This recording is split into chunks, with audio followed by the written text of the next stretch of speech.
Hoje eu tô aqui com o Bruno Bandeira do Vlog do Enel. Quer dizer, não é mais Vlog do Enel, né? Foi vlog do Enel, passou a ser vlog do Anel. Depois, agora é só Bruno Bandeira, porque eu me aposentei. Pois é, eu também tô pra mudar aí o nome do canal, né? Só que é melhor não, que eu vou perder todos os inscritos. Eu perdi. Você perdeu muita coisa? Sério mesmo? Eu perdi num dia só uns 200. Num dia. No outro, mais uns 100. Mas assim, no total, o saldo total foi... E muita gente deve ter acabado voltando depois, né? Não sei. Só faz de birra, não sei. Gente, diz aí, se eu mudar o nome do canal, vocês vão se desinscrever? Né? Porque eu já não estou falando exclusivamente de Dragon Ball, e quem sabe. E hoje a gente vai gravar, meter o pau em Exoku Neverland. Mentira, a gente não vai falar mal do anime não, a gente só vai analisar aí essa questão da adaptação com relação ao mangá. Então, se você ler o mangá, né, até os primeiros capítulos, porque a gente só vai falar basicamente do que já aconteceu até o ponto em que o anime está. Então, vamos lá, Bruno, o que você tá achando da adaptação?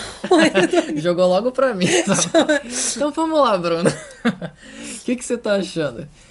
Que é aquilo que você falou? Primeiro, antes de acho que foi depois de eu ter visto o primeiro episódio, eu pensei assim, não. Tanto que eu falei no review do primeiro episódio. Eu falei, eu acho que vão ser 2 temporadas pra esse primeiro arco. Porque, de fato, o primeiro episódio foi basicamente o primeiro capítulo inteiro. Só que aí depois, no segundo, eu falei, caralho, eles adaptaram praticamente 4 capítulos do mangá. Num episódio só. Cortaram algumas coisas. No primeiro, etc. no caso? No segundo. No segundo. Porque o primeiro capítulo realmente é maior, né? Então, ocupou certinho o primeiro episódio. Mas o segundo já realmente enxutou bastante coisa, inverteu as ordens de algumas outras coisas. Beleza, inverteu as ordens, show. Mas eles estão enxugando algumas coisas mesmo pra caber. Então, 12 episódios. Então, eu tinha falado no meu último vídeo sobre o anime, né? Que o que foi cortado foi o capítulo 4, porque eu tinha visto isso no vídeo lá da Gabi Xavier, eu até citei ela aqui. E eu... Fenômeno no YouTube. Eu simplesmente falei assim... Manda esse vídeo pra ela. Mas, desculpa, Gabi, eu vou ter que te corrigir aqui. Deixa o like. Realmente foi, na verdade, o capítulo 5. Porque depois eu tive que, pra tentar analisar o terceiro episódio, eu falei, não, cara, eu não quero perder nada, então eu vou botar um do lado do outro, anime e mangá. Fui dando play no anime... E olhando as páginas, play no mangá, e fui indo, e realmente o que eles tiraram por inteiro foi o capítulo 5. Então, no caso, o primeiro episódio é a adaptação na íntegra do capítulo 1. E, pô, cara, se dá pra fazer com o capítulo 1, por que não dá pra fazer com os outros, né? Tipo, um episódio por capítulo. Não dá. Não dá, né? Não dá, porque o primeiro é maior mesmo. O primeiro é maior. E aí, depois eles adaptaram, como você falou, foi o 3...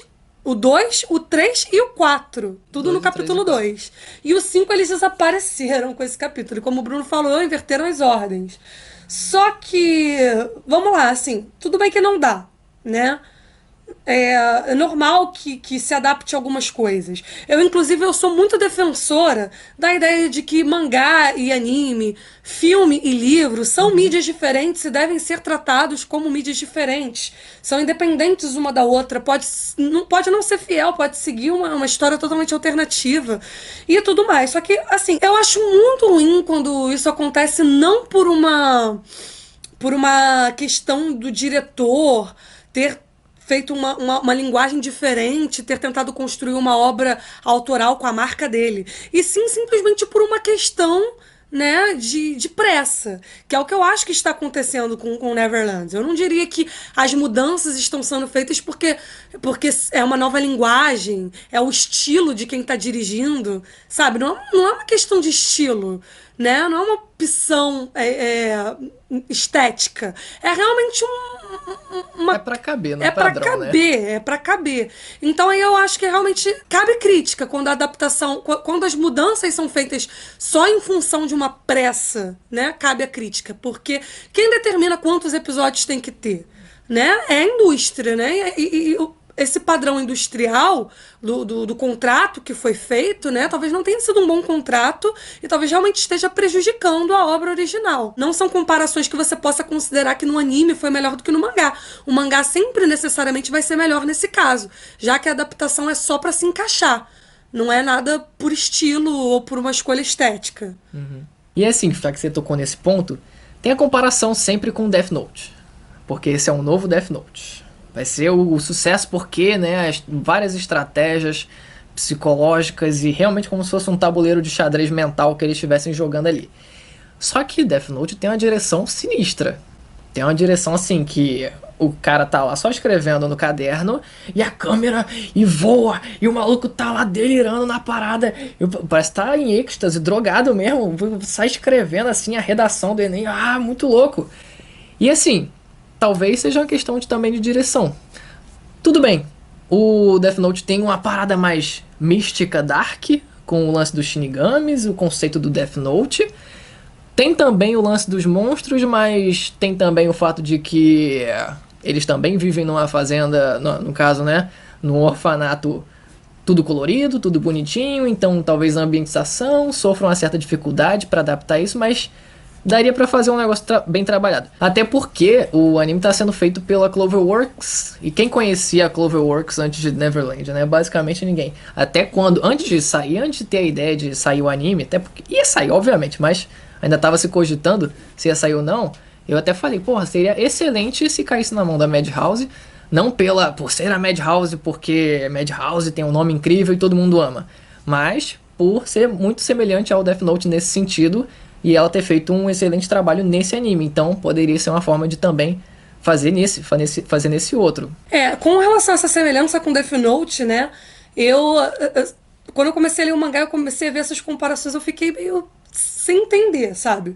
Agora que você tá falando isso, né, de quando ele escrevia e tinha aquelas cenas, eu percebo que talvez o que falta realmente em Neverland seja esse tipo de direção, né, que dê essa pegada a alguns acontecimentos.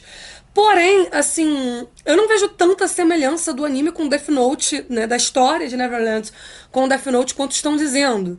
Né, eu acho que você pode fazer um paralelo de Neverland com várias outras histórias, né? E Death Note é uma das que eu menos faria. Eu acho que tem muito de Gantz. De uma certa etapa pra lá, é o final de Gantz todinho. Quem lê o mangá de Gantz, não o início, né? Porque o anime de Gantz, na verdade, termina nos primeiros capítulos. O mangá de Gantz é muito mais extenso. Mas Gantz, bem mais pra frente, tem muita semelhança com Neverland. Inclusive, várias coisas que poderiam ser consideradas originais na história não são tão originais assim, porque a abordagem de Gantz é muito parecida. Apesar de que eu não acho isso um demérito, eu acho que conseguiu, de qualquer forma, fazer diferente, né? Aproveitar a forma, mas com um outro conteúdo. Então isso não é um problema pra mim, assim, eu só não acho que seria diretamente a comparação que eu faria diretamente com Neverland, não seria exatamente Death Note. Mas realmente, assim, eu acho que é um pouco de pressa essa questão da adaptação, mas também tem muito essa questão da direção. Agora, porém, eu acho que eles são muito assertivos em alguns pontos com relação a essas coisas estilísticas que você citou. Como eu falei num outro vídeo, eu gostei muito de como eles botaram a Connie servida na mesa, no sonho da Emma. Né? Porque o mangá tem muito dessas artes que não são coisas que estão acontecendo de verdade. Elas estão na imaginação dos personagens e eles adaptaram essa cena no início do segundo episódio, que a Connie tá lá sendo servida na mesa. A gente vê mais pra frente no mangá, isso não chega a ser um spoiler, tá, gente? Eu acho isso um detalhe muito pequeno, que as pessoas, elas não são comidas assim, com o cadáver delas na mesa, tá? Os demônios comem as pessoas igual a gente come boi. É realmente, inclusive, isso é uma coisa muito legal no anime, que realmente tem um paralelo muito grande com o nosso mundo, com a nossa indústria do agronegócio, né? Eles comem as pessoas com as partezinhas cozidas, separadinhas e irreconhecíveis na mesa. Então aquela cena, ela foi realmente uma cena totalmente estética, totalmente estilística, assim, lúdica. E ela foi adaptada no anime. E eu esperava que adaptassem mais momentos assim. E já no episódio 3 não teve, por exemplo, uma arte que a Mama tem o rastreador e mostra eles pequenininhos, como se eles estivessem na palma da mão da Mama. Eu esperava que fosse ter alguma adaptação disso para audiovisual também, e não teve. Eu não sei se vai ter mais pra frente. Mas, em contrapartida, eles também aproveitaram algo original. Eles fizeram algo original que foi a ceninha do relógio. Quando tem o pique-pega, para representar o tempo passando, tem um relógio gigante na tela para representar isso. É aquilo. Eles poderiam ter colocado os dois. Talvez eles falassem, vamos só colocar o diferente aqui, só o nosso. Mas, realmente, são cenas realmente para ilustrar, para causar um... É aquilo, porque tem tanto diálogo no mangá que talvez fique maçante, já que não é uma produção audiovisual. E só diálogo realmente parece muito cansativo às vezes, porque a gente não tem as pausas que o anime faz pra mostrar o rosto dos personagens e tal. Então pode ser que fique mais maçante. Então o mangá ele aproveita isso pra justamente explorar bastante essas imagens realmente ilustrativas e simbólicas pra realmente ilustrar mesmo o momento que eles estão querendo dizer naquele momento. Eu concordo que ficou muito legal esse negócio do relógio, né? Eu reparei. Eu fiquei até na dúvida se tinha isso no mangá, porque é a cara do tipo de coisa que o mangá faz. E eu não tinha certeza se tava adaptando uma arte do mangá ou se era algo que o anime inventou. Eu gostei, apesar de que eu não gostei dessa cena da irmã Crone correndo atrás das crianças, no geral, né? Porque eu acho que botaram uma música muito animada, né? Tirou o clima que aquilo dali tinha. Porque eu achei essa cena da irmã Crone no anime correndo atrás deles muito tensa. Porque era como se fosse um treinamento da fuga deles de verdade. Eles estavam levando. Era só uma brincadeira, mas eles estavam levando muito a sério, como se fosse uma representação dessa fuga. Tanto que esse momento em que a Emma, né, tenta salvar duas crianças, ela tá salvando as crianças do pique-pega, mas pra ela tá colocando à prova tudo que foi dito pra ela, de que é impossível fugir dali tendo que proteger outras pessoas, né? Que o Ray sugeriu que fugissem só eles três, que tentar proteger outras pessoas seria peso morto. E aquele momento em que ela pega as crianças pra tentar correr com elas, simboliza tudo isso, todo esse fardo que a Emma carrega com a decisão que ela tomou e ela querendo colocar essa decisão à prova. Por isso que o olhar dela de desespero, é só um pique-pega, mas o olhar dela traduz muita coisa. Eu acho que a música não tava de acordo com isso tudo, sabe? Sabe outra coisa que eu também achei nesse episódio? Já que a gente tá falando mesmo de adaptação, vou aproveitar pra falar aqui em relação à irmã Crone também, que foi diferente no mangá, no momento em que ela tá bolando o plano dela. Antes disso acontecer, antes do pique-pega, né? Que ela define que tem que ir atrás das crianças porque quer conhecer, quer entender qual é a parada. Quer entrar no jogo, basicamente. Só que o momento em que ela tá falando disso, refletindo sobre isso, ela começa a cantar no anime e é no quarto dela lá. Não sei se você lembra disso. Sim, sim. Começa a cantar no anime, eu vou fazer isso aqui. É um momento pra caracterizar a personagem, pra gente entender um pouco mais dela, como é que a mente dela funciona e tal. Mas, se ela realmente quer entrar no jogo, ela não vai ficar falando o plano dela alto e cantando. E foi isso que fizeram ela fazer no anime. No mangá, ela já realmente tá bolando tudo aquilo na mente dela. Ela não tá explanando pra todo mundo. E a Isabela tá no mesmo recinto que ela. E elas duas estão juntas. E ela vai lá, a Crone, ela começa a pensar e raciocinar. Ó, tem que fazer isso, tem que fazer isso, tem que fazer isso. Então, tudo bem. A irmã Crone, ela é muito... As feições dela são muito exageradas, né? Muito tudo, muito assim, sabe? Tipo, bem caricaturizado mesmo. Só que eles tentaram fazer isso também nesse momento, só que acabou soando esquisito. Se ela realmente ela é um peão dentro desse jogo, e ela realmente quer entrar nesse jogo que é complicado, teria que ser mostrado ela de uma forma mais prudente, como foi no mangá. Eu reparei também que nessa cena ela tá com um boneco, né? Eu não lembro agora desse boneco ela, do mangá. ela tá com uma... Não, no mangá não tá, exatamente. No mangá é como você falou. E no anime, além de tudo, além de colocar ela falando sozinha, ela não tava nem falando sozinha, ela tava falando com um boneco, né? Que é como se ela fosse meio louca, né? Tentaram inserir... Eu achei essa parte de tentar retratar ela como louca um pouco positiva, porque... No mangá você percebe uma atmosfera um pouco insana nela, né? Justamente as caras que ela faz e a maneira como ela vê tudo, você vê que ela é um pouco perturbada. E foi a maneira que o anime inventou pra traduzir essa insanidade dela, colocar ela falando com um boneco. Eu tive um estranhamento disso a princípio, mas depois eu pensei, tá, por que não? Né? O problema é o que você falou, ela tá sendo imprudente, ela tá sendo totalmente imprudente, mas isso pode ser um sinal de loucura dela, né? Você discorda disso? Não, assim, realmente, assim, ela realmente parece meio assim. E é, claro, a primeira relação que a gente faz dela conversando com a boneca e tal, assim, é uma boneca bem velha, bem surrada e tal. E lembra, a primeira coisa que eu lembro, a única coisa que eu lembro é do Náufrago. Com o cara sim, com o Wilson, né? Que ela realmente talvez faça parte da personagem, que ela se sinta meio sozinha mesmo, meio solitária.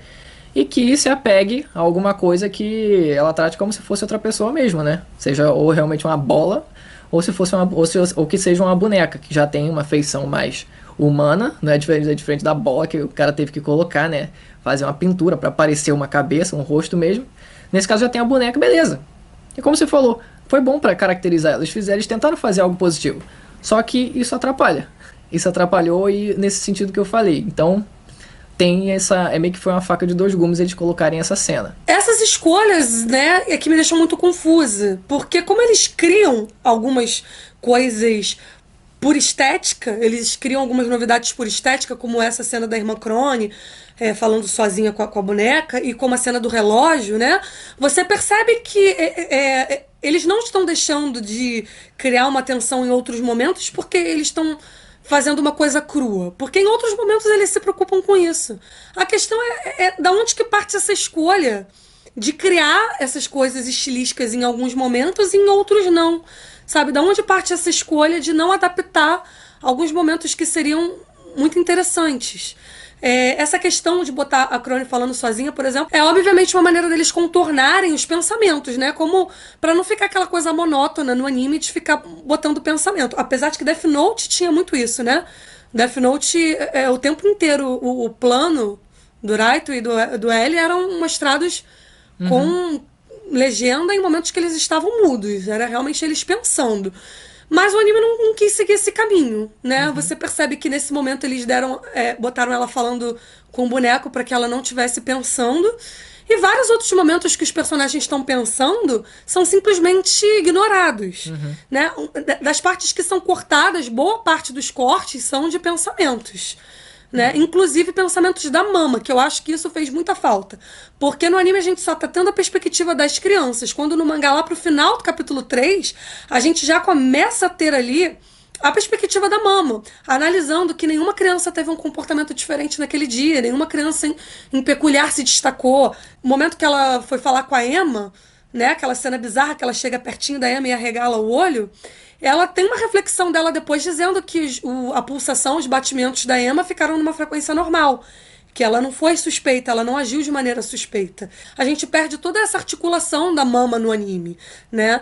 E eu acho que por isso que falam que perdeu a coisa do Death Note, porque esse jogo mental da mama pensando uma coisa e as crianças pensando outra. Mas eu acho que vai muito além do joguinho mental de Death Note. Isso também cria questões sobre quem é a Mama. Isso também enriquece a personagem da Mama para as reflexões que a gente tem durante todo o mangá sobre o que leva aquela mulher a fazer aquilo, sabe? Quem é ela? Ela moralmente, eticamente, sabe? Por que ela tá fazendo aquilo dali? Ela é má? Ela é maligna? Ela tem algum outro propósito? E durante o mangá, conforme você vai vendo os pensamentos dela, você vai construindo quem é ela. No anime não, no anime ela é uma personagem que você vê de outra forma. Você não tá por dentro dela. Você só vê ela da perspectiva que as crianças veem. Pelo menos até agora. Eu acredito que isso vai ser mais explorado. Eles estão guardando, estão juntando material, na verdade, dela pra jogar como uma bomba só e jogar todas as informações mesmo. Mas, ao meu ver, são realmente... Claro que tem o propósito de enxutar o conteúdo e realmente caber em 12 episódios. Mas eu sinto que realmente, mesmo que eles enxutando os pensamentos, claro que, como por exemplo, esse no caso, o exemplo da irmã Crone é muito eficiente nisso. Por quê? Porque além deles estarem cortando os pensamentos dos personagens, também modificou essa parte que era um pensamento dela. Acredito que não só para de outra forma caracterizar a personagem, mas também para deixar um pouco mais dinâmico. Porque se a gente pega e coloca todas as cenas de pensamentos, talvez o anime ficasse mais monótono. Claro que tem a perspectiva nossa que já leu o mangá e tá vendo pela segunda vez, que não vai ter obviamente a mesma intensidade. Mas mesmo assim acredito que daria pra explorar de modo muito magnífico se caísse na mão da Madhouse mesmo. Que eu acredito que sim, que eles poderiam fazer um negócio sensacional, realmente deixar um negócio muito mais tenso, realmente talvez com a trilha sonora mais sinistra, naquele momento do pique-pega, no momento mesmo dos pensamentos, da mesma forma que eles faziam com Death Note, mudando a cor dos personagens, o Light ficava vermelho, né? E o L ficava azul. Então mudar realmente, deixar o negócio muito mais artístico, muito mais conceitual, e tu realmente ficar vidrado com aquilo, e por mais que fossem só pensamentos, tu fica muito preso naqueles momentos. A questão é que essa comparação com Death Note, né? ela acaba muito rápido. Sem dar spoilers aqui, tá, gente? Isso não é spoiler. Por favor, não encarem isso como spoiler. Mas é porque realmente, assim, o mangá ele muda de tom. Ele muda de tom mais de uma vez, né? Ele vai de um terror pra uma aventura e de uma aventura pra ação, que é quando realmente começa a aparecer mais com Gantz. Como eu falei que ele parece com Gantz mais pra frente, né?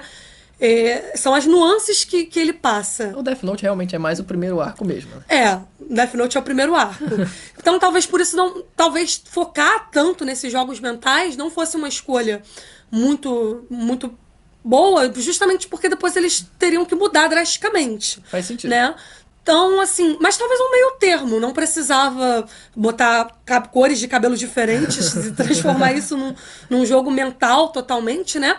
Mas como eu falei, não precisava também cortar tanto os pensamentos.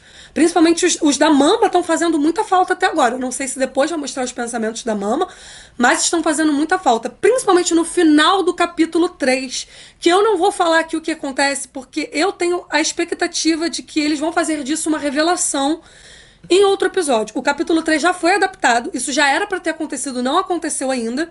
E eu acho que eles vão mostrar em outro momento, né? Que é uma cena da Mama muito impactante, que é o último quadro do capítulo 3. Não vou falar o que não é. Não vamos mostrar, mas olha só, pesquisa lá, é o último quadro. É o último quadro do capítulo 3. Então, esse último quadro, ele mostra uma coisa sobre a Mama, que é basicamente uma coisa também sobre a irmã Crone, né? E que, embora eu tenha esperança de que isso vai ser adaptado como uma revelação tão impactante quanto foi no mangá, em outro momento, corre o risco de simplesmente não ser mostrado. E a revelação acontecer de outra forma, através da própria irmã Crone, de uma maneira muito mais natural, muito mais banal, né? Sem tão impacto que teve aquele quadro. No caso, tem sempre aquela decisão de mostrar isso nesse momento é melhor do que mostrar depois. Eu, pessoalmente, em relação a essa cena, não tô lembrado agora como é que foi o capítulo inteiro, pra realmente dizer assim, não precisava ser naquele momento. Até onde eu lembro vagamente, dá pra ser mostrado, né, no momento posterior. Como eu falei, eu acredito que eles estão guardando tudo isso pra revelar, pra realmente, eu acho que a revelação ser mais impactante, pra realmente aí a gente entender tudão em relação a Isabela, em relação a Mama. Eu acredito que, se for feito ok, se for feito bem, vai ser positivo, mas claro que tem outros exemplos também que, tendo uma alteração de ordem, pode ser que fique errado. Tem um exemplo que eu dei, que é tipo o livrinho que o Ray tava carregando, nos reviews que eu fiz, foi no review do episódio 2, tava carregando um livrinho, esse livrinho era importante. Depois, nesse terceiro episódio, ele ainda tá com o livro, se eu não me engano. Então, se ele continuar com o livro, pode ser que eles também, né, claramente eles têm que falar sobre o que tava nesse livro, porque vai dar conteúdo, vai dar base para eles seguirem com o plano deles. Mas enfim, não foi naquele momento. Enfim, a gente tem que pegar caso a caso, porque acho que caso a caso a gente vai entender se foi positivo ou não. E claro, pouca coisa ainda foi adaptada, tem muita coisa ainda para acontecer, muito episódio, mas estamos na torcida. Eu acho que é fato que vai revelar o que é a Mamãe Crone, né? Porque faz parte da história essa revelação. Mas o que me preocupa é a maneira como vai ser revelado.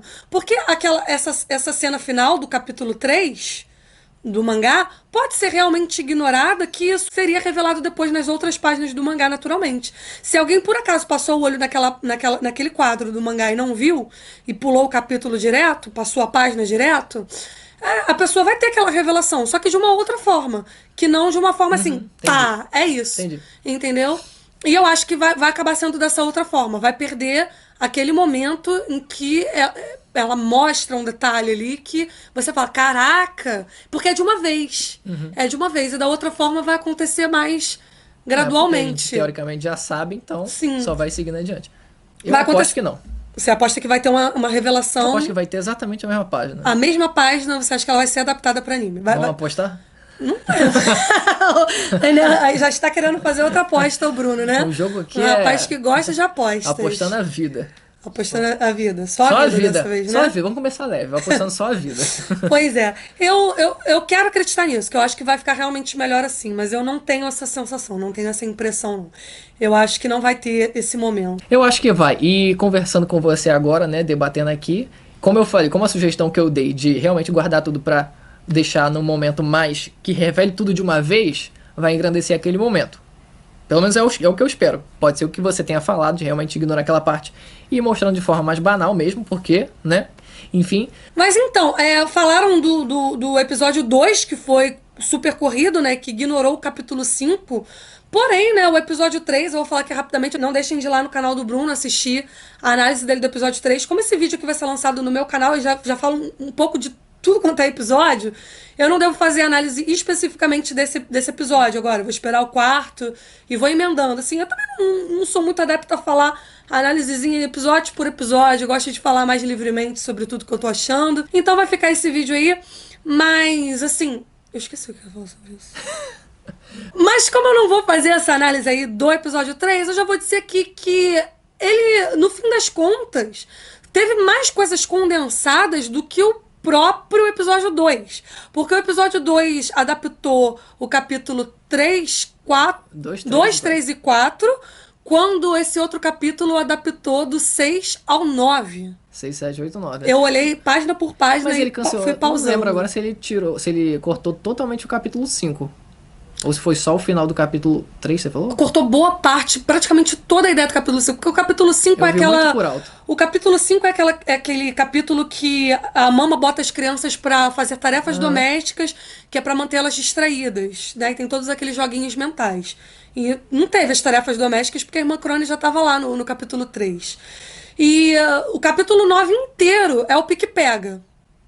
O pique-pega é realmente muito grande no mangá, né? Ele foi bem resumido. Eu achei...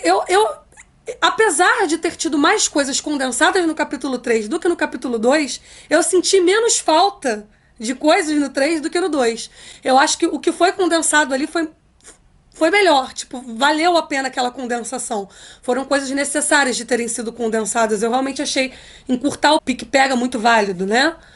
Mas é isso. Até porque o pique-pega é muito dinâmica, né? É muita dinâmica e muito pra lá e pra cá, pra lá e pra cá. Claro que continua tendo os jogos mentais, oh meu Deus, como é que será que a gente vai fugir? Tal, mas como sendo algo dinâmico, pelo menos eu não tô lembrado agora do episódio em si. Mas eu vou supor que, sendo mais dinâmico, gasta mais páginas e assim fique mais curto mesmo o episódio. Então, gente, essa foi a nossa análise aí sobre essa adaptação até agora. Com certeza daqui a pouco já vai ter muito mais coisas pra comparar aí o anime com o mangá. Tá? Eu vou continuar fazendo análise a partir do episódio 4. Pretendo falar sobre o mangá, como eu já disse aqui, eu tô devendo isso pra vocês, mas eu vou falar sobre o mangá capítulo por capítulo daqui pra frente, e também um apanhado geral do que aconteceu até agora no mangá inteiro. Diz aí o que você tá achando dessa adaptação nos comentários, disso tudo que a gente discutiu aqui, e espero a gente fazer novos collabs aí, novas parcerias no futuro. Foi um difícil, vídeo né? Foi difícil acontecer. Foi difícil, que a gente já está programando isso tem uns 2 anos, né? Ah, nem sei quanto tempo. Sei que vocês sempre inventam desculpa. Eu acho sempre... que tem uns 2 anos. Então, a gente sempre inventa desculpa. Funcionou agora por causa do YouTube Space. Né? Porque aí tem um lugar mais acessível, assim, a meio do caminho pra gente se encontrar. Pois é, longe pra todo mundo, então fica justo. Fica justo, Antes né? Não tem interrupção, não tem... Que esse é o nosso maior problema, né? Tanto que... Interrupção, né? Tanto que a gente tá preferindo gravar aqui agora. É isso. Se inscreva lá no canal do Bruno Bandeira, tá? E segue lá ele nas redes sociais também. Me segue nas minhas redes sociais, que eu tô pedindo isso pra vocês há um tempão. Você já tem arrasta pra cima no Instagram, Bruno? Eu ia falar disso. Você tava querendo o Instagram por conta disso, né? Pro arrasta pra cima. Eu não posso falar do arrasta pra cima porque não tem como ainda. Você não tem como ainda também? Tem menos de 10 mil seguidores no Instagram. Não tem menos ainda. Então, a gente tá nessa luta aí pra poder vocês arrastarem pra cima. Pra poder ver os vídeos, pra gente ter a possibilidade de divulgar o vídeo, né? O Bruno já tá nessa há mais tempo que eu, já tem bem mais inscritos, o canal dele tem mais inscritos do que o meu, né? Bem mais. E também não chegou ainda no Instagram. Pois é. Né? É uma dificuldade esse negócio do Instagram. Tá difícil arrastar pra cima. É isso, gente. Um beijo e até o próximo vídeo.